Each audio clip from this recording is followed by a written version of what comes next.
ఒక్క మారు ముట్టయా, ఒక్కసారి టచ్ చేయి తండ్రి.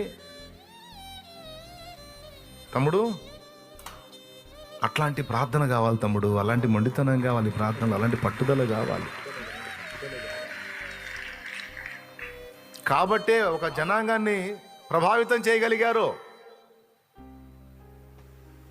అలాంటి మొండితనం, ప్రార్థనలో పట్టుదల, దేవుని మీద ఆధారపడి దేవుని కార్యం జరిగేంత వరకు మోకాళ్ళ మీద నుండి దిగనే మొండి మనుషులు కాబట్టి జనాంగాన్ని ప్రభావితం చేయగలిగారు, భక్తులను లేపగలిగారు, సేవకులను తయారు చేయగలిగారు, ఒక సమూహాన్ని దేవుని కోసం ప్రభావితం చేయగలిగారు. భక్త సింగ్ గారు అంతే, మోకాళ్ళే నాకు తెలియదని కూర్చుంటాడు. మనుషుల దయ కోసం అడగటం, బ్రతివులు ఆడుకోవటం, సాయం చేయండి అని గోజాడుకోవటం.